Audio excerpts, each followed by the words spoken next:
பாரதி அம்மா அவர்களுக்கும் இந்த நிகழ்விலே கலந்து கொண்டுள்ள உங்கள் அனைவருக்கும் வாழ்க வளமுடன் என்ற வார்த்தைகளோடு வணக்கங்களை தெரிவித்துக் கொள்கிறேன். வாழ்க வளம். இந்த தலைப்பை சொல்லும் போது எல்லாருக்கும் சிரிப்பு. கவலைன்னா எவ்வளோ கஷ்டப்படுவாங்க, அதையே நம்ம சிரிச்சுன்னு சொல்கிறோம். அதுதான் மனவள கலைஞர்கள். இந்த அழகான மாலை பொழுதிலே கவலையே கவலைப்படட்டும் என்ற ஒரு அற்புதமான தலைப்பிலே நம்ம இணைந்து சிந்திக்க போகிறோம். அன்பார்ந்த சகோதர சகோதரிகளே, இந்த தலைப்பு ஏற்கனவே ஒரு தலைப்பு நான் பேசினேன் இல்லையா, உடலின்றி அறிவிற்கு இயக்கமில்லை அப்படின்னு. அது மகரிஷியுடைய வார்த்தை, மனவளக்கலை பாகத்தில் இருக்குது. அந்த வார்த்தையை சொல்லியிருந்தேன். இது கவலையே கவலைப்படட்டும், அது எங்கே சேர்த்ததுன்னா திருக்குறள் ஒன்று இருக்குது. திருவள்ளுவர் சொல்லியிருக்கிறார், இடும்பைக்கு இடும்பை படுவர், இடும்பைக்கு இடும்பை படுப்பர், இடும்பைக்கு இடும்பை படாதர். அப்படின்னா என்னன்னா, வந்த துன்பத்துக்கு துன்பப்படாத மன ஊக்கம் உள்ளவர்களுக்கு துன்பமே துன்பப்படும். துன்பம் மேலே துன்பம் வந்துட்டே இருந்தாலும், ஒன்று மேலே முன்னாடி வந்துட்டே இருந்தாலும் மனம் தளராதவனுக்கு துன்பமே துன்பம் கொடுக்காதான், கவலையே கவலைப்படுன்ற திருவள்ளுவர் சொல்கிறார். நம்முடைய குருபிரான் அருட்தந்தை வேதாத்திரி மகரிஷி அவர்கள் சொல்லுவாங்க, ஒரு கவியில் பதிவு பண்ணுவாங்க, நல்லா கவனிங்க. வந்த துன்பம் ஏற்று சகித்து அவற்றை போக்க வழிகண்டு முறையோடு ஆட்சி எந்த துன்பம் வரையும் எதிர்நோக்கி நிற்பாயேல் இன்பமே மிகுதி உறும், துன்பங்கள் தோல்வியுறும். எவ்வளோ ஈஸியாக இதில் இந்த பாட்டு புரியுதா இல்லைங்களா உங்களுக்கு? அந்த காலத்தில் மகான்கள் சித்தர்கள் எழுதி வைத்த பாடல்கள்லாம் பரிபாஷையில் இருக்கும், புரியாது. ஆனால் சுவாமிஜி அந்த விளக்க உரை, தெளிவுரை, பத உரை எதுவுமே தேவையில்லை, அப்படி ஈஸியாக புரியும். அப்போ எந்த துன்பம் வந்தாலும் அப்படியே ஏற்றுக்கணும். முறையோடு ஆட்சி இன்பம் காத்து, அதுக்கு என்ன சொல்யூஷன், தீர்வு என்ன அப்படின்ட்டு நம்மளே ஆராய்ச்சி பண்ணி அதை எடுத்துடணும். அதுக்கப்புறம் எந்த துன்பம் வரையினும் எதிர்நோக்கி நிற்பாயேல். ஒரு வாரமாக நல்லா போயிட்டே இருக்குது, எந்த துன்பம் வரலைன்னு எதிர்நோக்கி நிற்கிறோமா அப்படி இருந்தனா இன்பம் தான் மிகுதிப்படும், துன்பங்கள் தோல்வி அடைஞ்சிருன்றார். இப்போது நம்மளுடைய நண்பர்கள் யாராவது ஒரு சிலர் ஒரு பழக்கம், ரொம்ப நாள் கழிச்சு பார்த்தோன்னு வச்சு உடனே வந்து குத்துவாங்க, டேய் நல்லா இருக்கா அப்படி வந்து குத்துவாங்க, பார்த்துக்கிறீங்களா? அது ஒரு அவங்களுக்கு ஹேபிட். வந்து நல்லா இருக்கிற வந்து குத்துவாங்க. நம்ம எதிர்பாராத இருக்கும்போது பின்னாடி வந்து குத்தினாலும் வச்சுக்க வலிக்கும் தானே. ஆனால் அவன் வரத்தை பார்த்துட்டோம், ஐயோ இவன் வந்துட்டானா கண்டிப்பாக குத்துவான்டா, அப்படி டைப் பண்ணுவோம். அப்போ குத்தினா வலிக்குமா? வலிக்காது. அது மாதிரி நம்ம எதிர்பார்த்து இருந்ததுன்னா அந்த வந்த துன்பம் வந்து வலிக்காது, சும்மா ஒரு பெயருக்கு வந்து போயிடும், ரொம்ப வலிக்காது. அதை எதிர்நோக்கி நிற்கணுன்ற அதுதான். நேற்று என்பது உடைந்த பானை, நாளை என்பது மதில் மேல் பூனை, இன்று என்பது கையில் உள்ள வீணை அப்படின்பாங்க. அப்போது நேற்று என்ன நினைச்சோ அதை வச்சு அப்படியே வருத்தப்பட்டு கொடுக்குது, இல்லைன்னா நாளைக்கு என்ன நடக்குமோ அப்படின்னு பயந்து கொண்டு இருப்பது. நிகழ்காலத்தில் வாழ்வதே இல்லை. நிகழ்காலத்தில் வாழ்பவனுக்கு துன்பமே இல்லை. ப்ரெசண்டில் இருக்கணும் இல்லையா? ஒன்றும் இல்லை கடந்த காலத்தை பார்க்கறது, இல்லை எதிர்காலத்தை பார்க்கறது. ப்ரெசண்டில் வாழ்வனுக்கு துன்பமே கிடையாது, சரிங்களா? அப்போது இந்த தத்துவங்கள்லாம் தெரிஞ்சாதான் நம்ம அதெல்லாம் புரிஞ்சிக்க முடியும். இப்போது தத்துவங்கள்லாம் எதுக்கு? தவம் செய்கிறோம், மன வலிமை பெருக்கிறோம். தத்துவங்கள் எதுக்கு அப்படின்னா ஒரு தெளிவு ஏற்படும். ஒரு இருட்டில் போயிட்டே இருக்கிறோம், அங்கே ஒரு கயிறு மாதிரி இருக்குது, ஆனால் அது கயிறா பாமான்னு தெரியல, ஒரு பயம் வருது, ஐயோ அது கயிறா பாமான்னு தெரியலையே, ஒரு பயம். அந்த நேரத்தில் ஒரு மின்னல் அடிக்குது, அந்த மின்னல் வெளிச்சத்தில் பட்டவுடனே அது கயிறு தான், பாம்பு இல்லை அப்படி தெரிஞ்சிச்சு. இப்போ நம்ம ஒரு தெளிவு இருக்கும் இல்லையா, அப்பா அது பாம்பு இல்லை கயிறு தான். அந்த தெளிவை கொடுப்பது இந்த தத்துவங்கள். இப்போ கவலைப்பட செய்யணும்னா அப்போ கவலை பற்றி நம்ம தெரிஞ்சுக்கணும், அது எப்படி ஏற்படுது, அதனுடைய பாதிப்பு என்ன, எல்லாத்தையும் நம்ம தெரிஞ்சாதான், தத்துவம் தெரிஞ்சாதான் அதுலேருந்து நம்ம விடுபட முடியும் இல்லையா? அப்போ இந்த தத்துவ தெளிவு இருக்கணும். சுவாமிஜி இந்த கவலைக்கு ஒரு டெஃபினேஷன் கொடுப்பார், எல்லாருக்குமே தெரிஞ்சிருக்கும். உடலிற்கோ மனிதர்க்கோ சிக்கல் வருகிற பொழுது, உடலிற்கோ மனிதர்க்கோ சிக்கல் வருகிற பொழுது அந்த சிக்கலை சந்திக்க போதிய பலம் இல்லாத மனநிலை கவலை அப்படின்னு சொல்லுவார். அது மனம் பலம் இல்லை, அப்போ அது கவலையாக மாறுது. இன்னொரு டெஃபினேஷன் சாமி சொல்லுவாங்க, தன்னுடைய இயலாமையை உணர்ந்து நினைந்து கற்பித்து கொண்டு மனம் அமைதி எழுந்து வருந்துகின்ற ஒரு நிலை கவலை அப்படின்னு சொல்லுவார். இது ஒரு உதாரணம் மூலமா சொல்லலாம். ஒரு ஒரு ஒரு கணவர் வீட்டிலேருந்து கிளம்பி போகிறார் வேலைக்கு, காலையில் வேலைக்கு போகிறாரு. போகிற வழியில் ஒரு 10 மணி, ஒரு 10:30 மணி இருக்கும். ஒரு ஆக்சிடெண்ட் ஆகணுன்னே ஸ்பாட்லேயே அவுட், இறந்துடுறாரு. 10:30 மணிக்கு, காலையில் 10:30 மணிக்கு. அவங்க வீட்டில் இருக்கிற அந்த மனைவி வந்து அவங்க அஸ்யூஷுவலாக வீட்டில் அந்த பாட்டு வேலை செஞ்சுட்டு இருக்காங்க. அவங்க பாட்டு செய்கிற வேலையை செஞ்சுட்டே இருக்கிறாங்க, ஒன்றுமே தெரியல. ஜாலியாக செஞ்சுட்டே இருக்கிறாங்க, ஒன்றுமே தெரியல. அதுக்கப்புறம் ஒரு 11:30 மணிக்கு ஃபோன் வருது. அவர் பாக்கெட்டில் இருக்கிற அந்த ஆதார் கார்டெலாம் எடுத்து இன்றைக்கி தானே ஃபோன் பண்ணுறாங்க. ஒரு பேர் சொல்லி உங்கள் வீட்டுக்காராக கேட்குறாங்க. ஆமாம் அப்படின்னு சொன்ன உடனே ஐயோ என் எதிர்காலமே போச்சே அப்படின்னு அழுகுறாங்க. அதுக்கப்புறம் அவங்க வாழ்க்கையில் எது நடந்தாலும், எந்த நிகழ்ச்சி நடந்தாலும் அந்த பசங்கிட்டலாம் சொல்லுவாங்க, உங்கள் அப்பா இருந்திருந்தா இப்படி நடக்குமா, உங்கள் அப்பா இருந்திருந்தால் இப்படி பேசுவாங்களா. எந்த நிகழ்ச்சி வந்தாலும் இதுதான் முன்னாடி வந்து நிற்கும். அப்படியா?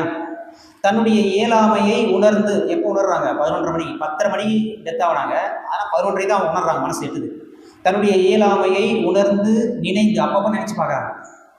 தன்னுடைய இயலாமையை உணர்ந்து நினைந்து கற்பித்து கொண்டு இருக்கக்கூடிய மனநிலை தான் கவலை அப்படின்னு சொல்லுவாங்க சுவாமிஜி. சரி, இப்போது உங்களுக்கு ஒரு கேள்வி. இந்த கவலை என்பது நடைபெறுகின்ற நிகழ்ச்சியில் இருக்கிறதா அல்லது மனதில் இருக்கிறதா? நாங்க மனைவியே சொல்லிட்டாங்க, அப்புறம் நீங்கள் தான்றீங்களா? நீங்கள் சொல்லையா? சரியா சொன்னீங்க, மனதில் தான்.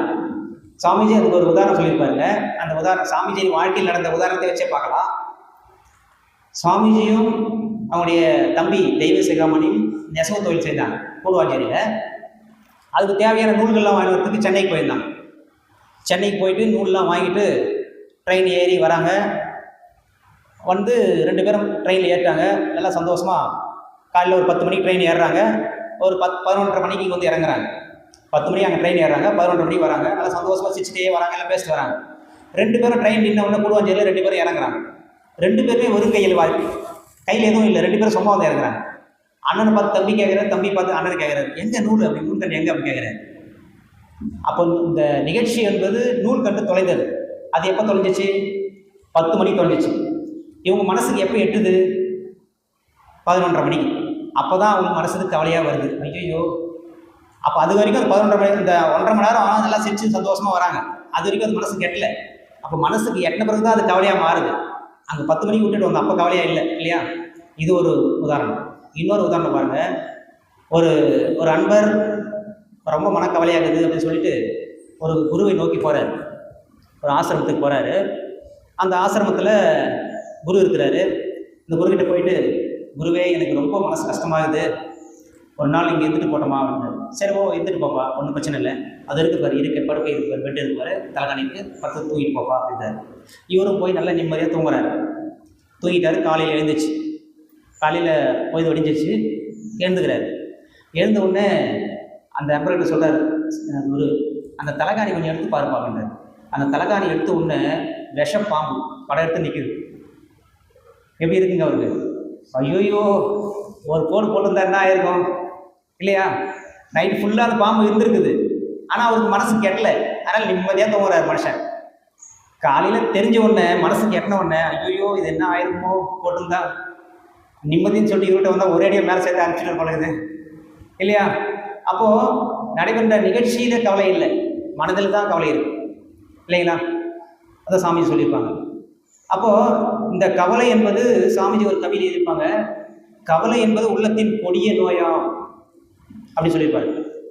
கவலை என்பது உள்ளத்தின் கொடிய நோய், ஒரு டிசீஸ்ன்னு சொல்லுவார். கவலை தேவையில்லாதது, அது மனித அந்த அந்த உணர்வே தேவையில்லைன்னு சொல்லுவார் சுவாமி.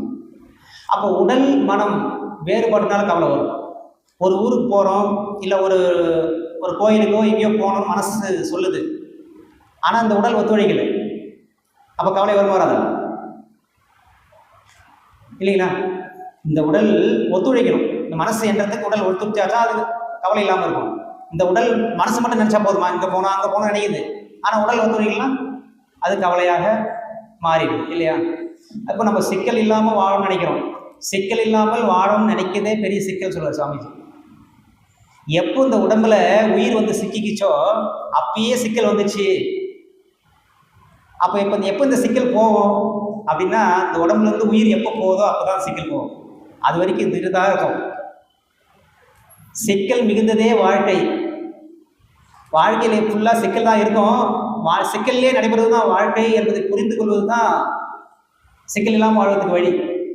சிக்கல் இல்லாமல் வாழணும்னு நினைக்கிறோம் இல்லையா, அதுவே பெரும் சிக்கல். அப்போ வாழ்க்கையில் சிக்கல் வந்துக்கிட்டு தான் இருக்கணும். இல்லாமல் வாழணும்னு எதிர்பார்க்குறோம் இல்லையா, ஏமாற்றம் தான். அப்போ இந்த சிக்கல் என்பது வந்துக்கிட்டே தான் இருக்கும். அதை எப்படி நம்ம ஃபேஸ் பண்ணுறோம், அதை எப்படி நகர்த்துட்டு போயிட்டே இருக்கிறோம், அதுதான் பார்க்கணும் இல்லைங்களா. அப்போது நம்ம ஒன்று எதிர்பார்க்குறோம், நடக்குது ஒன்று நடக்குது. எதிர்பார்ப்புக்கும் நடப்புக்கும் உள்ள வேறுபாட்டினால கவலை வருது இல்லையா. தப்பு கணக்கிட்டு தான் ஒன்றை எதிர்பார்த்தால் ஒப்புமோ இயற்கை விதி, ஒழுங்கமைப்பிற்கு ஒத்தபடி அப்போதைக்கு அப்போது அளிக்கும் சரி விளைவு, எப்போதும் கவலைப்பட்டு இடர்படுவார் இதை உணரார். நம்ம ஒன்று நினைக்கிறோம், அதுவும் நடக்குது. ஒரு ஐடியில் பெங்களூரில் வேலை செய்கிற ஒருத்தர் ஐடி கம்பெனியில் ஒர்க் பண்ணுறாரு. அப்படி ஒர்க் பண்ணும்போது ஒரு ப்ராஜெக்ட் கிடைச்சா நல்லா இருக்குமே அப்படின்னு நினைக்கிறாரு. அந்த மேனேஜர்கிட்ட கேட்குறாரு, இல்லைப்பா இப்போதைக்கு இல்லை அப்படிங்கிறாரு. அப்போது சரி அந்த ப்ராஜெக்ட் வந்தால் சொல்கிறேன் அப்படின்னு சொல்லிட்டு அமைதி போயிடுறாரு.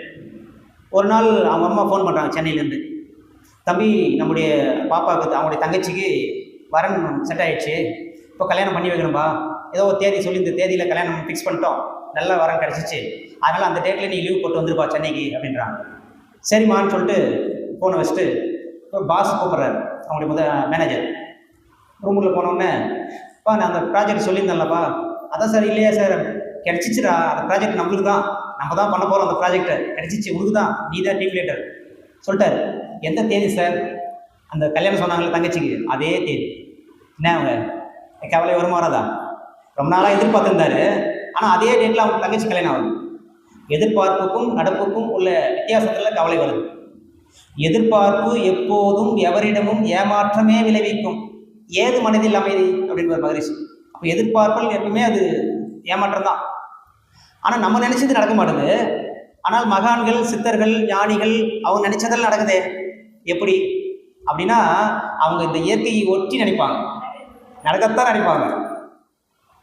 கடந்த கால அனுபவம், தற்கால சூழ்நிலை, எதிர்கால விளைவு மூணுத்தையும் கணிச்சு அவங்க அதுக்கு ஏற்ற மாதிரி செயல்கள் செய்வாங்க.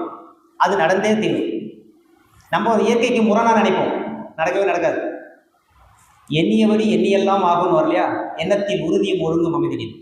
அப்போது சமுதாயத்துக்கு ஒட்டியபடி நல்லபடியாக நினைனா கண்டிப்பாக நடந்தே தீரும். அதை விட்டுட்டு நம்ம தேவையில்லாத நினச்சா அது நடக்கவே நடக்காது.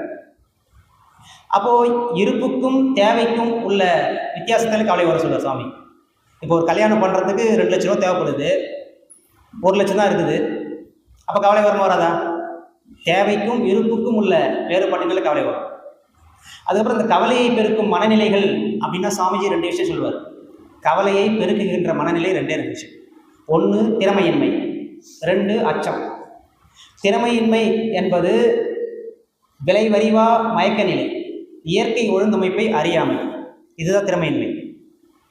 இப்போது மனைவி ஊருக்கு போகிறாங்க, அவங்க போயிட்டு அங்கேருந்து ஃபோன் பண்ணுறாங்க, நான் வந்துருங்க ஒரு 2 நாள் ஆகுன்றாங்க. உடனே இவர் கோவப்படுறாரு, கவலைப்படுறாரு, ஐயோ நான் சாப்பாடு எப்படி செய்யுது அப்படின்னு. அதே சாப்பாடு செய்ய கற்றுக்கிட்டா, அந்த திறமையை வளர்த்துக்கிட்டா, நீ 5 நாள் கூட இருந்துட்டு வாமா நான் பார்த்துக்கிறேன் சொல்லலாம் இல்லையா. இப்போ ஆண்கள் நினைக்கலாம் சமைக்கிற வேலை நம்ம வேலையா அப்படின்ட்டு. ஆனால் சுவாமிஜி சொல்லிக்கிறாரு, 5 விதமான தொழில்கள் எல்லாருமே செய்யணும். நெசவு, விவசாயம், சமையல், வீடு கட்டுதல், இயந்திரங்களை பராமரித்தல், பழுது பார்த்தல். அது மாதிரி 5 விதமான தொழில் எல்லாருமே கற்றுக்கணும்னு சொல்கிறாரு. அப்போ சமையலும் ஒரு வேலை தானே. அப்போ அதை கற்றுக்கிட்டா, அந்த திறமையை வளர்த்துக்கிட்டா நம்ம சந்தோஷமாக இருக்கலாம் இல்லையா, கவலை இல்லாமல். அதுக்கப்புறம் அச்சம். அச்சம் என்பது தவறான செயல்களின் விளைவை கண்டு மனம் துணிவு இழந்து வருது. அதுதான் அச்சம். இப்போ இந்த அச்சம் நிறைய வகையால் வருது. இந்த வறுமையை பற்றிய ஒரு அச்சம் இருக்கலாம், அப்புறம் நம்முடைய அன்பானவர்கள், உறவினர்கள் எல்லாம் இழந்துருமோ அப்படின்னு ஒரு அச்சம் இருக்கலாம், இந்த முதுமை பற்றிய ஒரு பயம் இருக்கலாம், இந்த மரணத்தை பற்றி ஒரு பயம் இருக்கலாம். ஏதோ நிறைய வகையால் பயத்தில் வந்துட்டே இருக்கு இல்லையா. அதெல்லாம் கவலையை பெருக்கும் மனநிலைகள் சொல்கிறார் சுவாமி. இந்த மரண பயம் தேவையே இல்லைன்ற சுவாமிஜி. பிறப்பும் இறப்பும் வித்து கழிவுன்னு சொல்லுவார் சுவாமிஜி இல்லையா. பிறத்ததும் அப்பா அம்மா கிட்ட தான். தந்தை தாய் ஈருயிரும் ஒன்று சேர்த்து தழைத்ததொரு உடலாகி உலகில் வந்தோம். அம்மாவுடைய நாதம் அப்பாவுடைய விந்து 2 சேர்த்து நம்ம பிறந்திருக்கோம் இல்லையா. ஒரு இன்பத்தில் தான் பிறந்திருக்கிறோம். அப்போ 2 பேருடைய இன்பத்தில் பிறந்த நான் இன்பமாக மகிழ்ச்சியாக வாழ்கிறேனா? கேள்விக்குறி. மயக்க நிலை ஏதோ சந்தோஷமான பந்தம், ஆனால் நான் அந்த சந்தோஷத்தில் இருக்கா? ஏன் இல்லை அப்படின்னா, சின்ன வயசில் என் குழந்தையா இருக்கும்போது யாருக்கு போனாலும் நான் போகும் இல்லையா? அதுக்கப்புறம் கொஞ்சம் பெருசான பிறகு இது எனது அம்மா, இது எனது அப்பா, எப்போ அந்த அட்டாச்மெண்ட் போடுறோமோ அப்போ தான் கொண்டோம் இல்லையா? மனம் குறுகி போச்சு. அப்போது அந்த மகிழ்ச்சி கொஞ்சம் கொஞ்சமாக கிராஜுவலாக அப்படியே போயிட்டே இருக்குது. எப்போ நம்ம இது மாதிரி எல்லை கட்டுறோமோ, இது எந்து என் சொத்து எந்து அப்படின்னு பண்ண அப்படியே கொஞ்சம் கொஞ்சமாக போயிட்டே இருக்குது இல்லைங்களா? அப்போது தந்தை தாய் இருவரும் ஒன்று சேர்ந்து தழைத்ததர் உடலாகி வந்தோம். அப்பவும் இன்பம் தான். இருக்கிற பொழுது நம்முடைய ஜீவித்து குழம்புன்னா தெரியுமா, மொத்தம் பிறப்புறுப்படியாக வெளியேறும். அப்போ எவ்வளோ இன்பமாக இருக்கும். அப்போ இறப்பும் இன்பம் தான். அப்போ நிறைய பேர் இறந்த வீட்டில் பார்த்தா குளிப்பாட்டுவாங்க. எதுக்கு குளிப்பாட்டுறாங்கன்னா, அந்த ஜீவித்து குழம்பு வெளியேறினா தான் உயிர் போயிடுச்சுன்னு அர்த்தம். அந்த காலத்துலேருந்தே அதுதான் குளிப்பாட்டுறாங்க. அப்போ பிறப்புறுப்படியாக ஃபுல்லாக வந்து அது வெளியேறும் போது அது இன்பமாக தான் இருக்கும். அப்போ மரணத்தை பற்றி நம்ம பயப்பட வேண்டிய அவசியமே இல்லை. மரண பயம் என்றைக்கோ ஒரு நாள் இறக்க தான் போகிறோம். என்றைக்கோ ஒரு நாள் இறக்க தான் போகிறோம். எஸ்டீமான கவலை, அதிகபட்சமான கவலை என்ன ஆகும்? நம்ம செத்துருவோமோ அப்படின்ற பயம் தானே. எப்பயோ இன்றைக்கோ ஒரு நாள் சாவ தான் போகிறோம். எல்லாரும் யாரும் ஒன்றா பிறக்கத்தில்லை, தனித்தனி தான் பிறக்கணும். அது இறக்கத்தும் தனித்தனி தான் இறக்க போகிறோம். ஒரே நாள் யாருமே இருக்க முடியாது இல்லையா? அவங்களுக்கு வந்த வேலையை அவங்க முடிச்சுட்டு அத்தத்த காலத்தில் அவங்க கிளம்பி போயிட்டே இருக்க வேண்டியதான் இல்லையா?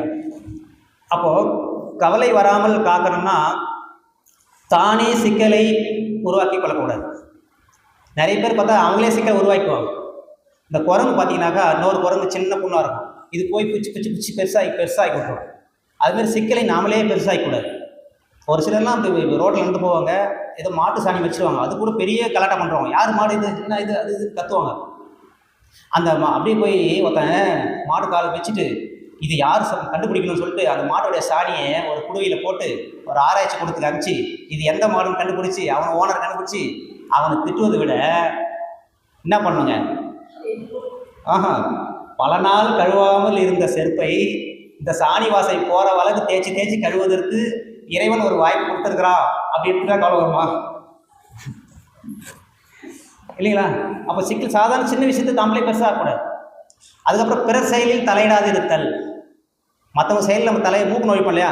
நம்ம சம்மந்தம் இருக்குதோ இல்லையோ அவங்க நெக்ஸ்ட் போய் மூக்கு நுழைப்போம். அது பெரிய சிக்கல். நம்ம வேலை நம்மளை கூப்பிட்டு கேட்டாங்கன்னா போய் சொல்லலாம்.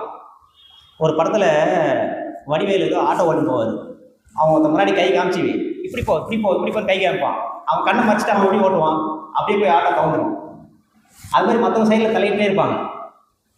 இப்போது ஒரு நாய் ஒரு குட்டி போடுது, அதுக்கப்புறம் கொஞ்சம் பெருசாக ஒன்று அதை வெட்டி விட்டோம். நாய் மட்டும் இல்லை, எந்த பறவையாக இருந்தாலும் விலங்காக இருந்தாலும் ஒரு சில காலம் மட்டும் வைத்திருந்து அதுக்கப்புறம் நீயே போய் தனியாக சர்வை பண்ணிக்கோ, நீயே போய் உணவு கிடைக்கும் தள்ளி விட்டுரும். ஆனால் மனிதர்களாகிய நாம தான் எல்லாத்தையும் சேர்த்து வச்சுக்கிறோம். பாசம், அன்பு இருக்கலாம், அன்பு விரிவடைந்தது, பாசம் எல்லை கட்டியது சரிங்களா? அப்போ அதனால் நம்ம என்ன பண்ணுவோம், என் கூடவே தான் இருக்கணும் என் மகன், பாசம். அதனால் ஒரு மருமகன் வந்தாலும் அந்த மாமியார் விடுறதில்லை. இவ்வளோ நாள் நான் தானே செஞ்சிருந்தேன் என் பையனுக்கு, இப்போ நான் நீ புதுசாக வந்துட்டேன் இல்லைங்களா? அதனால் நிறைய துன்பங்கள் கவலைகள் இல்லைங்களா? சரி, நம்மளுக்கு தான் மாமியார் துன்பம் கொடுத்தாங்களே, நம்ம மாமியார் ஆகும்போது நம்ம மருமகள் கரெக்டாக பார்க்கணும் இருக்காங்களா பெண்கள்? அவ்வளோதான். நான் துன்பப்பட்டல, எங்கள் மாமியார் எவ்வளோ பண்ணாங்க என்ன திருப்பி பண்ணணும். என்னங்க என்னம்மா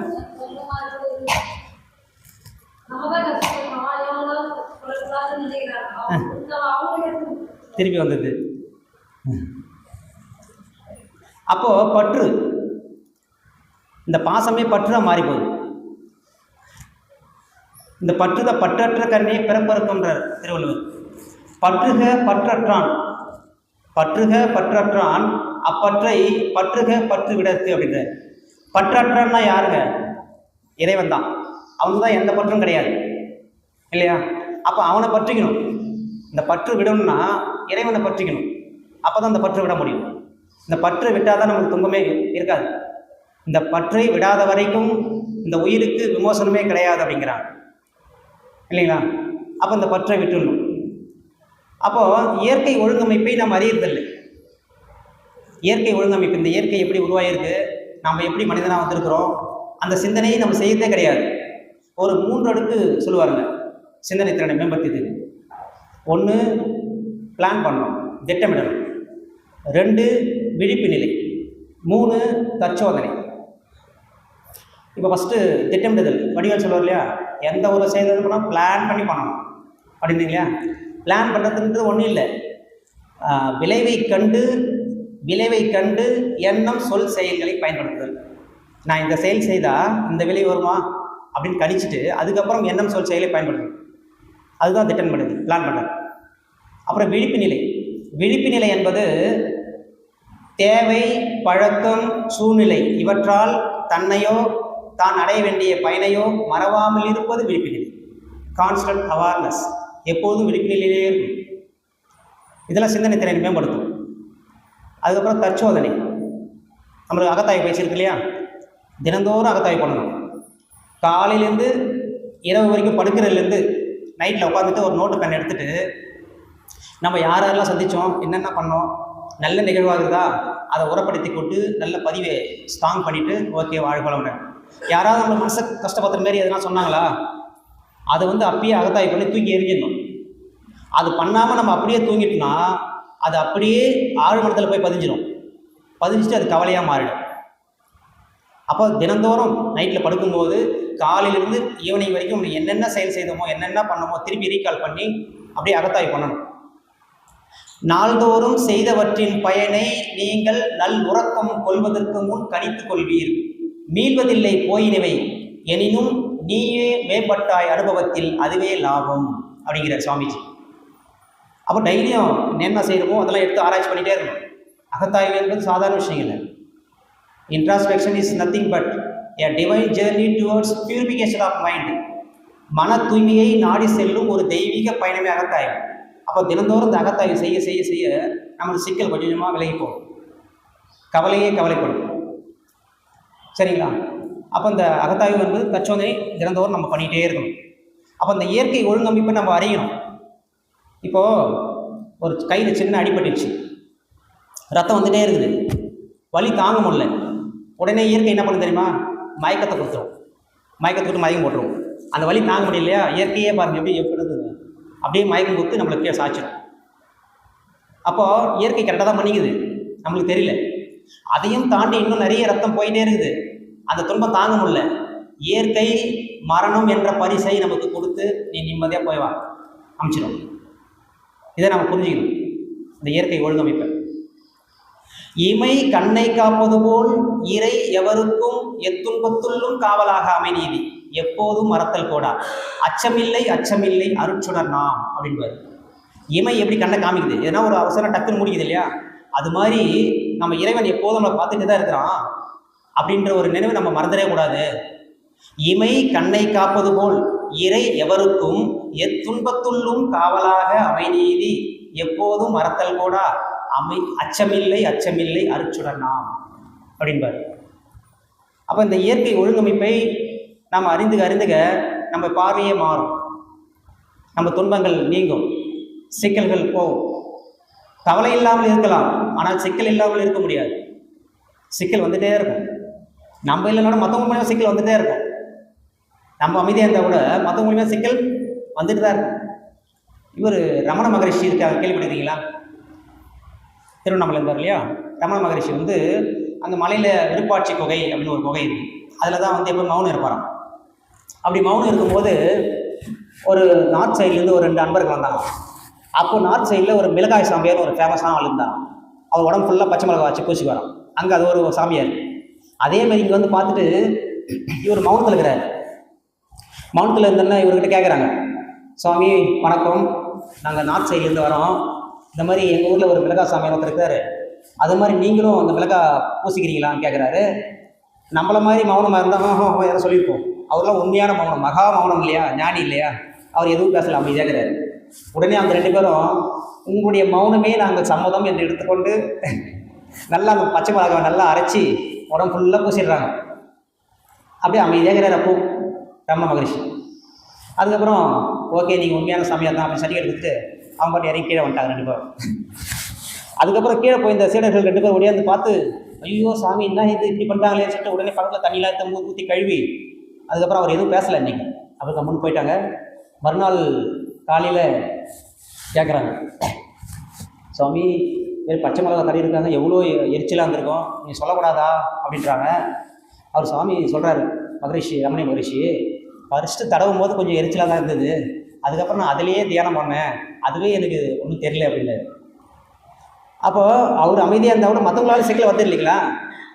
அப்போ இந்த சிக்கல் எப்போ தீரும்னா, இந்த உலகத்தில் இருக்கிற எல்லோருமே அறிவில் முழுமை பெறுகின்ற வரையில் சிக்கல் இருந்து கொண்டு தான் இருக்கும். இந்த உலகத்தில் இருக்கிற எல்லாருமே அறிவில் முழுமை பெறுகிற வரையில் சிக்கல் வந்து கொண்டே தான் இருக்கும். அதுக்கு உதாரணம் தெரியுமா? இப்போ ஈரானில் போர் நடக்குது இல்லையா? இப்போ நம்மளுக்கு சிலிண்டர் கிடைக்கல இல்லையா? யாரோ ஒரு பண்ணுற தப்புக்கு நம்ம இங்கே துன்பப்படுறோம் இல்லையா? அப்போது எல்லாருமே அறிவில் முழுமை அடைஞ்சாதான் நம்மளுக்கு துன்பம் இல்லாத இருக்க முடியும், சிக்கல் இல்லாமல் இருக்க முடியும். இப்போ பழைய நிலைமை எல்லாம் விறகு அடுப்பு போயிட்டாங்க பார்த்தீங்களா? சிலிண்டர் இல்லாமல் விறகு போகிறாங்க. அப்போ எல்லாருமே மக்கள் எல்லாருமே அறிவில் முழுமை அடையணும். அது வரைக்கும் சிக்கல் வந்து தான் இருக்கும். அதை நம்ம வாங்கி பேஸ் பண்ணி தான் இருக்கணும். இந்த உணர்ந்துட்டா போதுங்க. சிக்கல் என்பது வந்துகிட்டே தான் இருக்கும். நம்ம அதுலேருந்து எப்படி வாழத்தை கற்றுக்கிட்டா போதும், நம்மளுக்கு சிக்கல் இல்லாமல் போயிடும். வெறும் சிக்கல் தேர்ந்தது. அப்போது இந்த சிக்கல் சுவாமிஜி மகரிஷி வாழ்க்கையில் நிறைய நடந்துக்குது. இந்த புடம் போட்ட தங்கம்னு சொல்லுவாங்க இல்லையா? இந்த தங்கத்தை அது நிறைய ப்ராசஸ் பண்ணுவோம், எரிச்சு அதெல்லாம் தாங்கிக்கும், கழிவுலாம் வெளியேறணும், பியூரான தங்கம் இருக்கும். அது மாதிரி ஞானிகள் சித்தர்கள்லாம் நிறைய துன்பங்கள் வந்துகிட்டே இருக்கும். ஆனால் அந்த துன்பங்கள்லாம் அவங்க பெருசாக எடுத்துக்க மாட்டாங்க. நம்மளாக இருந்தால் ஐயோ குய்யோ ஐயோ குய்யோன்னுவோம். ஆனால் அவர் எவ்வளோ பெரிய சிக்கலாக இருந்தாலும் அதை சாதாரணமாக கடந்து போயிட்டே இருப்பாங்க. சுவாமிஜி சின்ன வயசில் தெரி நெஞ்சிட்டு இருக்கிறாரு. அப்போது ஒரு அழுகுறல் கேட்குது.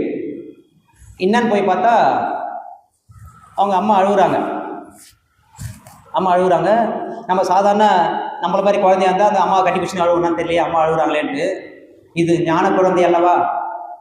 இது வருங்காலத்தில் உலக சமாதான திட்டத்தை தீட்டப் போகிற குழந்தை அல்லவா? இது அழுகுல சிந்திக்குது. ஏன் நம்மளுக்கு இப்போ சாப்பாடு கிடைக்கல? இந்த ஏழ்மை ஏன்?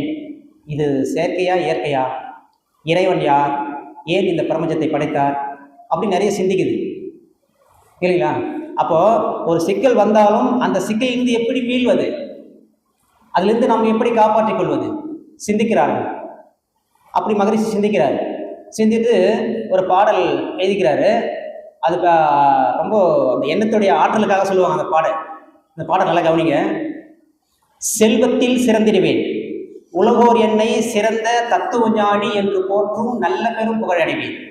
என் திட்டத்தை நாடனைத்தும் உள்ள பெரும் தலைவர்கள் ஏற்று அல்லும் பகலும் சிந்தித்து அவற்றை மக்கள் அன்பு நெறியில் வாழ அமல் செய்வார்கள். வல்லமையோடு அறிவுடல் வாழ்ந்துடுவேன், உலகிற்கே தொண்டு செய்வேன். அவர் சொன்னதுமே நடந்துச்சா இல்லையா? அப்போ அந்த சிக்கலை அவர் சிக்கலாக பார்க்கல. அதுலேருந்து எப்படி மீண்டு வரணும்னு பார்த்தாரு, மீண்டு வந்துட்டார். அதுக்கப்புறம் 2000 பேருக்கு வேலை கொடுக்குற அளவிற்கு பெரிய நெசவு தொழில் செய்து 2000 குடும்பம் பழிச்சிச்சு. அப்போ அதை அப்படி மாற்றிட்டார். சிக்கல்லேருந்து எப்படி வெளியே வர்றாரு பாருங்க. அதுக்கப்புறம் சுவாமிஜி அவருடைய அக்கா மகளை கல்யாணம் பண்ணுறாரு. ரொம்ப நாளாக குழந்தை இல்லை. சுவாமிஜிக்கு தெரியும், அடுத்து குழந்தை பிறகுதுனாவே நம்மளுக்கு பாவப்பதிவு இருக்குதுன்னு அர்த்தம். அடுத்த எக்ஸ்டென்ஷன் தான் நம்முடைய குழந்தை, நம்முடைய ஜெராக்ஸு. சுவாமிஜிக்கு பாவப்பதிவே கிடையாது, எல்லாம் கழிஞ்சிச்சு. அதனால் குழந்தை பிறக்கலும் தெரியும், அவர் அமைதியாக இருந்தார். ஆனால் அன்னை லோகாமல் ஊரில் இருக்கிறவங்கலாம் ஒரு வயிற்றில் புழு பூச்சிக்குதா, குழந்தை இல்லைன்னு ரொம்ப மலடு அப்படின்னு சொல்கிறாங்க. அதில் அவங்களால தாங்க முடியல. அதனால் இவர் மகரிஷி அன்னை லோகாமல் மகரிஷிக்கிட்ட இன்னொரு கல்யாணம் பண்ணணும் நீங்கள் அப்படின்றாங்க. இவர் ஏற்றுக்கவே இல்லை. 1 வருஷம் டைம் கொடு எனக்குன்றாரு. அதுக்கப்புறம் அமைதியாக இருக்காங்க. 1 வருஷம் ஆயிடுச்சு. அதுக்கப்புறம் மறுபடியும் அதே நிலையில் நிற்கிறாங்க. அன்னை லோகாமல் நீங்கள் கல்யாணம் பண்ணுங்க அப்படின்ட்டு. சுவாமிஜி என்ன பண்ணுறதுன்னு வேறு வழி இல்லை அவருக்கு. அப்போது இந்த ஆனந்த விகடன் குமுதம் சொல்கிறோம் இல்லையா, அது மாதிரி அப்போ ஒரு மாத இதழ், அதில் இவங்க கதை மாதிரியே அது வந்துக்குது. ஒரு கணவன் மனைவி, குழந்தை இல்லை, அவங்க மனைவி கல்யாணம் பண்ணிங்கன்னு சொல்கிறாங்க.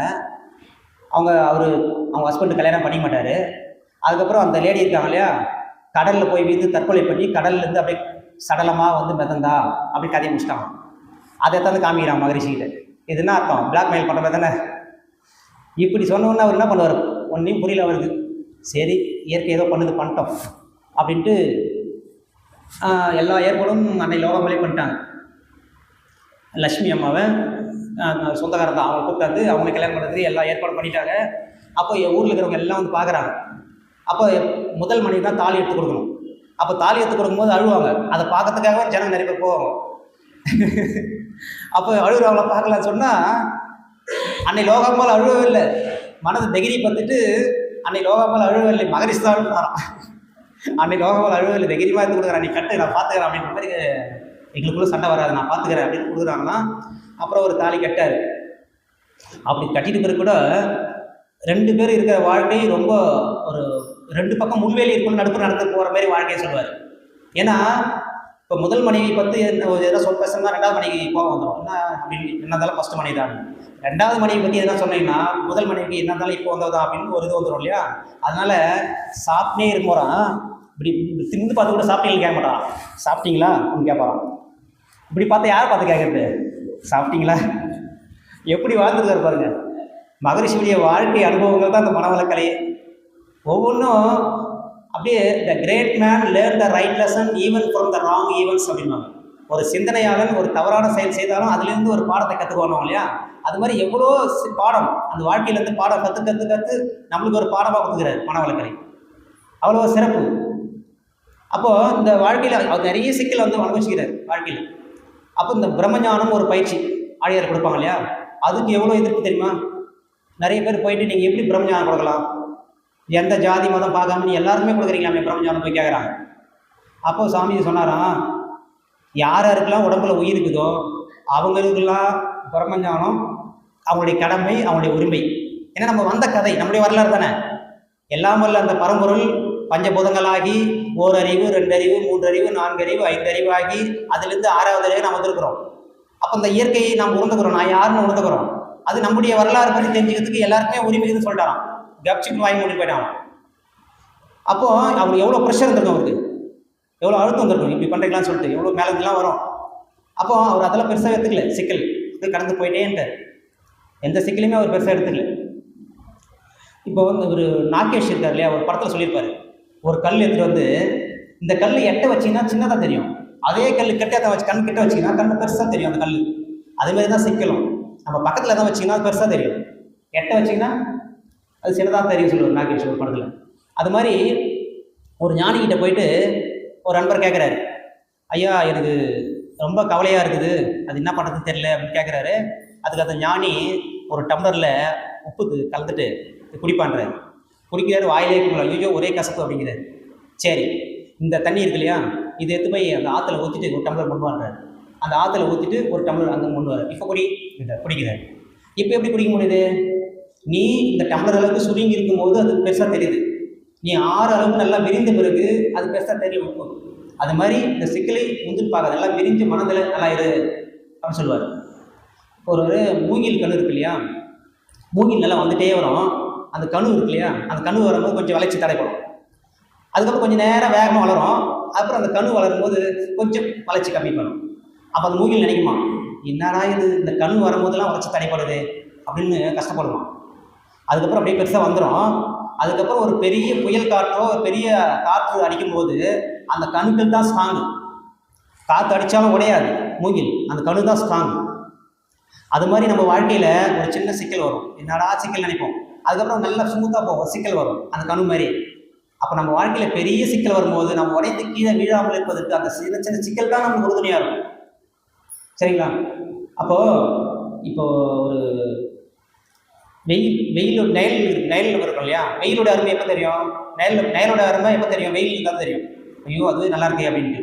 அது மாதிரி ஒரு துன்பம் வருது, இன்பமே இருந்தால் அது தெரியாது.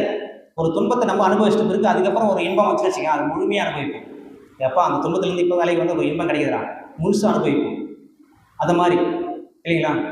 அப்போ நம்முடைய கடமைகளை நம்ம சிறப்பாக செஞ்சுட்டே இருந்தால் நம்மளுக்கு கவலையே வராது. சாமி சொல்லுவாங்க இல்லையா, 5 வகையான கடமைகள்: தான், குடும்பம், சுற்றம், ஊர், உலகு. இந்த 5 வகையான கடமைகளை யார் சரியாக செய்கிறார்களோ அவர்களுக்கு கவலை வராது. தனக்கு தானே செய்து கொள்ள வேண்டிய கடமை, இந்த உடலுக்கு உடற்பயிற்சி செய்யணும், உயிருக்கு காய்கறி பயிற்சி செய்யணும், மனதிற்கு தியான பயிற்சி செய்யணும், நான் மனதை ஆரோக்கியமாக வச்சுக்கணும். அப்போ என்னுடைய கடமை, ஃபஸ்ட்டு கடமை நான் என் உடம்பு நல்லா வச்சுருந்தா பாதி கவலை க்ளோஸ். அதுக்கப்புறம் குடும்பத்துக்கு, நம்ம குடும்பத்துக்கு ஆற்ற வேண்டிய கவலையிலேருந்து நம்ம சரியாக செஞ்சுட்டுன்னா என்ன ஆகுங்க? வராது, கவலையே வராது. இந்த குடும்பத்தில் ஆடுறது தான் ரொம்ப சிக்கலே. இந்த பிறர் எண்ணத்துக்கும் தன் எண்ணத்துக்கும் உள்ள வேறுபாடுக்கு பாருங்க, அதுதான் கவலைக்கே காரணம், மெயின் காரணம். நான் சொல்கிறது என் பேச்சு கேட்கவே மாட்டா என் பொண்டாட்டி அப்படின்வாங்க, நான் சொல்கிறத என் வீட்டுக்காரர் கேட்கவே மாட்டாருங்க அப்படின்வாங்க. இந்த கருத்து முரண்பாடு, இதெல்லாம் நிறைய சிக்கல் வரும். சுவாமிஜிக்கு அதுக்கு ஒரு சொல்யூஷன் கொடுத்துக்கிறார். மனைவி எவள் தன்னை மதிக்கவில்லை என்ற குறையால் மனமருந்தும் கணவருக்கும், மணந்தவர் பொறுப்பாய் என்னை மதிக்கவில்லை என்று ஏங்கும் பெண்களுக்கும் இன்ப வாழ்வு மலர்வதற்கு ஏற்ற வழி சொல்வேன். நினைவு கூர்ந்து உன் வாழ்க்கை துணை இதுவரை உங்களுக்கு நிறைமனதோடு அன்பு கொண்டு செய்ததெல்லாம் பாரி. உன்னை மதித்து ஆற்றியுள்ள இனிய செயல் அனைத்தும் உள் இணைந்து நன்றி கூறி வாழ்த்த மனம் நிறையும். புரியுதுங்களா அந்த பாட்டு? அப்போ ஒரு அம்மா வந்து சாமிகிட்ட சொன்னாலாம், எங்கள் வீட்டுக்காரர் இப்படி சொல்கிறாரு அப்படி சொல்கிறாரு சொன்னாலாம். உங்கள் வீட்டுக்காரர் என்னம்மா படித்தாரு? நீங்கள் கல்யாணம் பண்ணி வரும்போது என்னம்மா படிச்சிருந்தீங்க கேட்குறான். 10th படிச்சிருந்தேங்க அப்படின்னாலும். இப்போ என்ன படிச்சிருக்கீங்க? PhD முடிச்சிருக்கேன். யார் படிக்க வச்சது? எங்கள் வீட்டுக்காரர் தான். என்னம்மா ஒரு 10th படிச்சிருந்த பொண்ணு நீ PhD வரைக்கும் படிக்க வச்சுக்கிறாரு, அதெல்லாம் வந்து பெருசாக தெரில, ஏதோ ஒரு கோபத்தில் ஏதோ ஒரு வார்த்தை சொல்லிட்டாரு, அது வந்து பெருசாக சொல்கிறியாம்மா அப்படின்றாரு. அப்போ தான் யோசிச்சு பார்க்குறேன், ஆமாம் இல்லை இவ்வளோ செஞ்சுருக்காங்களே, நம்ம நினச்சி பார்க்கறதில்லை. அவர்கள் செய்த நல்லதை, கணவனாக இருந்தாலும் மனைவியாக இருந்தாலும் அவர்கள் செய்த நல்ல விஷயங்கள் நினச்சி பார்த்தாவே அவங்க மேலே நம்ம கஷ்டம் வராது. நம்மளுக்காகவே வாழ்கின்ற ஒரு ஜீவன் உலகத்தில் இருக்குதுன்னா கணவனுக்கு மனைவி, மனைவிக்கு கணவன் தான். அப்போ இந்த மகரிஷியுடைய தத்துவத்தை உள்வாங்கி கொண்டு ஒரு சிலர் மனவளக்கலையும் தான் நம்ம நல்லா பயன்படுத்திக்கிறாங்க. ஒரு சிலர்லாம் குரு பக்தி என்பது என்ன தெரியுமா? குருவை வணங்குவது அல்ல, அவருடைய பயிற்சியை செய்து அவர் வழியில் நடப்பது, தொடர்ந்து செய்வது. அப்போ இந்த பாருங்க, இந்த 2 பேரும் கருத்து முரண்படுறதுல என்ன சொல்றாரு? நினைவு கூர்ந்து உன் வாழ்க்கை துணை இதுவரை உங்களுக்கு நிறைமனதோடு அன்பு கொண்டு செய்ததெல்லாம் பாரி. அப்போ நான் செய்த நல்லதெல்லாம் நினச்சி பாருங்க. உள் நினைந்து நன்றி கூறி வாழ்த்த மனம் நிறையும். வாழ்த்து ஒன்று போதும், வாழ்த்து ஒன்று போதும். எப்பேற்பட்ட சிக்கலிருந்து வெளியே வந்துடலாம், எப்பேற்பட்ட பிரச்சனையிலிருந்து வெளியே வந்துடலாம். சென்னையில் மகரிஷியுடைய அந்த கருத்தை உள்வாங்கி கொண்டு ஒரு அன்பர் அவங்க மனைவி வந்து பிரிஞ்சு போயிட்டாங்க. 15 வருஷம் ஆயிடுச்சு, பிரிஞ்சு போயிட்டாங்க. சுவாமிஜிட்ட வந்து அப்புறம் பாடலாம் எடுக்கிறாரு, அப்புறம் வாழ்த்து பயணம்லாம் கேட்குறாரு. அதுக்கப்புறம் செக் பண்ணி பார்க்கலான்ட்டு அவங்க மனைவி நினச்சி வாழ்க வளமுடன் வாழ்க வளமுடன் வாழ்த்தி கேட்குறாரு. 100 முறை 200 முறை தவம் பண்ண வாழ்த்திட்டே இருக்கிறாரு. இந்த அலைகள் போய் அங்கே தாக்குது. இந்த அலை தத்துவம் இருக்கு இல்லையா, மோதுதல், பிரதிபலித்தல், சிதறுதல், இரண்டுக்கும் இடையே ஊடாடுதல், அப்படி அந்த 5 தன்மை இருக்கு இல்லையா, அந்த 5 தன்மையின் மூலியமாக போய் மோதி அந்த அம்மா அவங்களே விட்டாங்க வீட்டுக்கு. எப்படி செய்து பாருங்க வேலை. வந்துட்டு நான் தான் ஏதோ உருடை பிடிச்சி இருந்தேன்னா நீங்கள் ஏங்க பண்ணீங்க, அப்புறம் வந்து அழுகுறாங்க. அப்புறம் 2 பேரும் சேர்ந்து வாழ்ந்துட்டாங்க. 15 வருஷம் பிரிஞ்சிருந்தவங்க இந்த வாழ்த்தின் மூலியமாக வந்து சேர்ந்துட்டாங்கன்னு சொல்கிறாங்க. அப்போ எப்பேற்பட்ட இது பாருங்க இல்லையா? இந்த வாழ்த்து அவ்வளோ நல்ல விஷயங்களை குடும்பத்தில் மாற்றும். அன்பா இனிமையா இந்த வாழ்த்த இப்போது ஒரு கணவர் வந்து ஏதாவது வீட்டுக்கு போனால் இதை செஞ்சுருப்பாரு அப்படின்னு நினச்சா போதும், வீட்டில் செஞ்சுருப்பாங்க. நம்ம வீட்டுக்காரர் வரும்போது எதனா வாங்கிட்டு வந்தால் போதும், போண்டா போச்சுன்னா அதுமாதிரி வாங்கிட்டு வருவாங்க. ஃபோன் பண்ணிலாம் சொல்ல தேவையில்லை. இந்த எண்ணங்கள் போய் தாக்கும். ஏன்னா 2 பேரும் லிங்க் ஆயிடுச்சு இல்லையா, உயிர் லிங்க் ஆயிடுச்சு இல்லையா, அப்போ இந்த அலை போய் தாக்கும். நம்ம சொல்லி செய்யாத மாட்டாங்க, ஆனால் இப்படி என்ன அலையெல்லாம் அமைச்சுட்டோம் ஆட்டோமேட்டிக்காக நமக்கு தேவையான கட்சிதா பிரச்சனை சால்வ் இல்லைங்களா? அப்போ இந்த வாழ்த்தை நம்ம அதுமாரி பயன்படுத்திக்கணும். அப்போ இந்த கவலைப்படுவதனால நிறைய உடம்புல வியாதி தான் வருதுன்றாங்க. தலைவலி, அஜீரணம், இந்த குடல் புண்ணு, சுவாச நோய்கள் அதெல்லாம் வருதுன்றாங்க. ஒரு சில பெண்கள்லாம் நான் ஏன் தான் பெண்ணாக பிறந்தணும், நான் தான் ஏன் தான் பெண்ணாக பிறந்தணும் நிறைய பேர் சொல்ல கேள்விப்படுகிறேன். அதுமாதிரி சொல்லவே கூடாது. அப்படி நெகட்டிவாக சொல்ல இந்த வான்கந்தல் பதிஞ்சிட்டு நான் ஏன் பெண்ணாக பிறந்தோன்னு கேட்குறியா, அப்போ பெண்ணுக்கு ஒரு அறிகுறியான அந்த கர்ப்பப்பை உங்களுக்கு எதுக்கு அப்படி சொல்லிட்டு அந்த சூழ்நிலையை உருவாக்கி அந்த கர்ப்பப்பையை எடுக்கிற அளவுக்கு சூழ்நிலை வந்துடும். நான் ஏன் பெண்ணாக பிறந்தேன்னு சொன்ன பிறகு அப்போ உனக்கு எதுக்கு அந்த பெண்ணுடைய ஒரு அடையாளமான ஒரு மார்பகம் எதுக்கு, அதை கட் பண்ணி எடுத்துருவாங்க. மார்பக புற்றுநோய், மார்பகத்தை கட் பண்ணி எடுத்துருவாங்க. அதுமாரி சூழ்நிலை அமையும். அப்போ அந்த எண்ணத்துக்கு அவ்வளோ ஆற்றல் இருக்கும். சரிங்களா?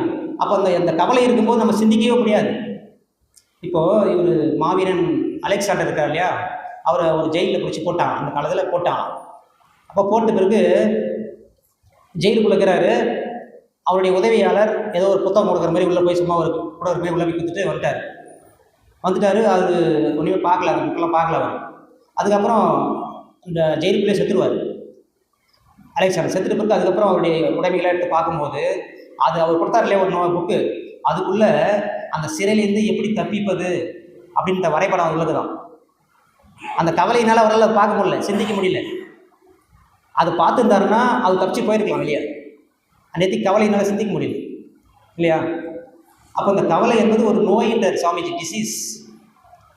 கவலை என்பதோ உள்ளத்தின் கொடிய நோயாம், கணக்கு தவறாய் எண்ணம் மாற்றலாம். கவலை என்பது வாழ்வில் சிக்கல் கண்டு கலங்கி மனம் திகைப்படையும் நிலைமையாகும். கவலை உடல் நலன் உள்ள நலன் கெடுக்கும், கண்முதலாய் பொறி ஐந்தின் வளம் கெடுக்கும். கவலையினை சிந்தனை முயற்சி இவற்றால் கடமையினை தேர்ந்தாற்றி வெற்றி கொள்வோம் அப்படின்பார். அப்போ இவ்வளோ உடம்புக்கும் கெடுதல இந்த புலன்கள், மெய் வாய் கண் மூக்கு செவி இல்லையா, அந்த 5 புலன்களையும் கெடுத்துருன்றார் கவலை. அப்போ இது எப்படி தீர்க்குது? முயற்சி சிந்தனை இவற்றால் கடமையினை தேர்ந்தாற்றி வெற்றி கொள்வோம். இந்த 5 வகையான கடமை சொன்னீங்க இல்லையா, தான், குடும்பம், சுற்றம், ஊர், உலகு. இந்த 5 வகையான கடமைகளை நம்ம சிறப்பாக செஞ்சுட்டே வந்தோன்னா கவலையே கிடையாது. இந்த மனித இனத்திற்கு இந்த கவலை என்பது தேவையே இல்லைன்றாங்க. ஒரு அரசன் ஒரு ரொம்ப கவலையாக இருக்கிறான். ஒரு அந்த நாட்டுக்கு ஒரு துறவி வந்திருக்கிறாரு, ஊருக்கு வெளிப்புறமாக இருக்கிறார். அப்போ அந்த துறவியை போய் பார்த்தா எதனா கிடைக்கும்னு சொல்லிட்டு ஒரு பொருள் எல்லாத்தையும் எடுத்து போயிட்டு அவர்கிட்ட வச்சுட்டு, குருவே எனக்கு எல்லாமே இருக்குது, ஆனால் மனசு அமைதி தான் இல்லை, கவலையாக இருக்குது அப்படின்னு வைக்கிறார். உடனே அந்த துறவி அந்த நகை பணம் எல்லாத்தையும் எடுத்துகிட்டு வேகமாக ஓட ஆரம்பிச்சுவார். உடனே இவர் என்ன பண்ணுவார், இவர் போலி சமையல் கொள்ளுன்னு சொல்லிட்டு இவர் திறத்துறாரு, ரெடியே ஓடுறாரு. பிடிக்க முடியல அந்த குருவை, வேகமாக ஓடுறாரு. தொத்திட்டு அப்புறம் டயர்டாகிட்டு நின்ட்டார். அதுக்கப்புறம் கொஞ்ச நேரம் கழிச்சு குருவே வந்து முன்னாடி நிற்கிறாரு. நின்றுட்டு இந்தாப்பா உன் பொருள் அப்படின்றாரு. அந்த நகை பொருள்லாம் வாங்கினேப்பா, இப்போ தான் சந்தோஷம் எனக்கு. அப்போ அந்த குரு சொல்கிறாரு, இவ்வளோ நேரம் உங்கள்கிட்ட தான் இருந்தது, இவ்வளோ நேரம் உங்கள்கிட்ட தான் இருந்தது அதெல்லாம். இப்போ கொஞ்ச நேரம் அப்படி போயிட்டு இப்படி வந்தோம்னா அவன் சந்தோஷம். அப்போ அந்த சந்தோஷம் எங்கே இருக்குது? மனசில் தான் இருக்குது இல்லையா. அப்போது இந்த இதுலேருந்து நம்ம புரிஞ்சுக்க வேண்டியது பாருங்கள், மகிழ்ச்சி வந்து நம்மகிட்ட தான் இருக்குது. நம்ம மனவளக்கலை அன்பிலே ஒரு பேராசிரியர், ஒரு பெண் பேராசிரியர் மகிழ்ச்சிகிட்ட வந்து முகமேடு வாடி போயிருக்கும். இன்னமா அவனுக்கு குறை அப்படின்னா எந்த குறையும் இல்லை அந்த அம்மாவுக்கு. அவங்க வேலையாட்கள் இருக்கிறாங்க, பெரிய சொத்து சுதகம் வசதி எல்லாமே இருக்கிறாங்க. அதுக்கப்புறம் மகிழ்ச்சிட்டு கேட்குற இன்னமா குறைனா மகிழ்ச்சியுடைய தத்துவம்லாம் கேட்டு அப்புறம் அவங்க தெளிவாயிட்டு அதுக்கப்புறம் மகிழ்ச்சி பற்றி ஒரு புத்தகமே எழுதிட்டாங்க, எனது குருநாதர் அப்படின்னு ஒரு புத்தகமே எழுதிட்டாங்க. அப்போ நம்ம என்ன தேவை நம்மளுக்கு யோசிச்சுப்பாங்க, நம்மளுக்கு என்ன தான் தேவை அப்படின்னு யோசிச்சாவே தெரிஞ்சிடும், ஒரு முடிவு வந்துடும். அப்போது குடும்பத்தில் இருக்கிறவங்க நம்ம ஏதோ ஒரு சிக்கல் கொடுத்துட்டு தான் இருப்பாங்க. அப்போ அதுலேருந்து நம்ம உஷாராக தப்பிச்சிடணும். ஒரு ஆற்றுல தண்ணி போயிட்டே இருக்குது. ஒரு தவளை பக்கத்தில் கரையில் இருக்குது, ஒரு தவளை பக்கத்தில் ஒரு தேள். அந்த தேள் சொல்லுது தவளைக்கிட்ட, தவளை பார்த்து, என்ன அந்த ஆற்றை கடந்து என்ன விட்டுறியா அப்படின்னு கேட்குது. அந்த தவளை சொல்லுது, அதெல்லாம் விடமாட்டேன் அப்படின்னு, நீ கொட்டிட்டு வேணா விடமாட்டேன் அப்படின்னு. அந்த தேள் சொல்லுது, என்னை காப்பாற்றுற ஹெல்ப் பண்ணுற, நான் போய் உன்னை கொட்டுவேனா அப்படி சொன்னோன்னே அந்த தவளை வந்து சரி ஓகே நம்பிட்டு சரி வா முதல் ஏறிக்கும் அப்படின்னு தேலை வந்து முதுகில் ஏறி தவளை முதுகில் ஏற்றிக்கிட்டு அந்த ஆற்றுல போகுது. பாதி தூரத்தில் போனால் அலை வேகம் அடிக்குது. உடனே தேள் பயப்படுது. அது தவளை சொல்லுது, பயப்படாத, நான் உன்னை கரையில் போய் சேர்த்துறேன் அப்படி சொல்லுது. சரின்னு போகுது. ஒரு 3/4 தூரம், இன்னும் கொஞ்சம் தூரம் தான், 3/4 தூரம் இருக்குது. தேள் ஒரே ஒரு டக்குன்னு போட்டுச்சு. உடனே தவளை தேள் பார்த்து கேட்குது, உங்கள் அறிவில்லை, உன்னை காப்பாற்றானே, உன்னை அந்த பக்கம் இட்டு உள்ள தானே வந்தேன், இப்போ நீ உள்ளே போகிறேன், நானும் உள்ளே போகிறேன் அப்படி சொல்லுது. அந்த தேள் சொன்ன பதில் தாங்க ஹைலைட். அந்த தேள் சொல்லுது, நான் கொட்டணும்னு கொட்டலை, என்னுடைய இயல்பு அது அப்படின்னு. அப்போது அதனுடைய இயல்பு என்னங்க, கொட்டுறது இருக்குது. அப்போ அது கொட்டுறதுலேருந்து நம்ம முதுகில் ஏற்றுமா? தவளைன்னா தவளை கிடையாது, நாம தான். தேல்னா தேல் கிடையாது, நாம பெற்றது, நம்மளை பெற்றது, நம்மளுக்கு வாய்ச்சது இல்லையா, நம்மளுக்கு வேலையில் வந்து வாய்க்கிறது எது வேணா இருக்கலாம். அப்போ நம்ம இப்படி தான் ஆளும் தெரிஞ்சால் நம்ம என்ன பண்ணுவோம், உஷாராக இருக்கும். சரிங்களா? அப்போ உஷாராக இந்த விழிப்பு நிலையோடு இருக்கணும். ஒரு ஒரு சிந்தனை திறன் இல்லாமல் நம்ம ஒரு செயல் செஞ்சுட்டுனா அதனால் நம்ம நிறைய விளைவுகளை சந்திக்க வேண்டி வரும். ஒரு வெளிநாட்டில் கெவின் கெர்டன் அப்படின்னு ஒரு ஒரு பெரிய புகைப்பட கலைஞர். அவர் ஒரு புகைப்படத்தை பிடிக்கிறாரு, நல்ல ஃபேமஸ் ஆகிடுறாரு. ஒரு பெரிய விருது, இந்த பத்மஸ்ரீ விருது இல்லையா, அது மாதிரி பெரிய விருது கொடுக்குறாங்க அவர். அது என்ன புகைப்படம்னா, ஒரு எலும்பு தோலுமா அந்த இந்த கடல் கொள்ளை இருப்பாங்கன்னா ஒரு மாதிரி கடல் கொள்ளையெல்லாம் இருப்பாங்க, கடல் கொள்ளையர்கள்லாம் இருப்பாங்களே, சோமாலியாவில் எப்படி இருக்காங்க குழந்தைங்க எலும்பு தோலுமா, அதுமாரி ஒரு குழந்தை எலும்பு தோலுமா இருக்குது. பக்கத்தில் ஒரு பருந்து இருக்குது. இந்த குழந்தை எப்போ சாவும் வந்து சாப்பிடலாம் பக்கத்தில் பார்த்துட்டு இருக்கு. அதை ஃபோட்டோ எடுத்துகிட்டு அது ஒரு பெரிய ஆர்டிக்கல், ஒரு குமுதம் அதுமாரி ஒரு பேப்பரில் ஏதோ போட்டு ஃபுல்லாக போயிடுச்சு, நல்லா ஃபேமஸ் ஆயிடுச்சு இந்த ஃபோட்டோ. அப்போ நல்லா இதுக்கு அவார்டை கொடுத்துட்டாங்க. அவார்டை கொடுத்துட்ட பிறகு இந்த சோஷியல் மீடியா இருக்குது இல்லையா, வாட்ஸ்அப்பு, இன்ஸ்டாகிராம் அது நிறைய, அதெல்லாம் நெகட்டிவான கமெண்ட்ஸ் வருது. அந்த ஃபோட்டோ எடுத்தால அவங்களுக்கு நெகட்டிவாக வருது. அவார்டே வாங்கியாச்சு, நெகட்டிவாக சொல்கிறாங்க. அந்த கழுகு தான் நீயோ, அந்த கழுகு அங்கேருந்து காப்பாற்றிருக்கலாம், ஏதோ உணவு கொடுத்துக்கலாம் அந்த குழந்தைங்க. அதை விட்டு ஃபோட்டோ மட்டும் எடுத்துன்னு உன் வேலை முடிஞ்சு வந்துட்டேன், அந்த குழந்தை இருக்குதா செத்து போயிடுச்சா, நீ தான் சாவடிச்சியா, அப்படி நிறைய கமெண்ட் வருது. அதை தள்ளி பார்க்குற ரொம்ப கவலையாகி போச்சு.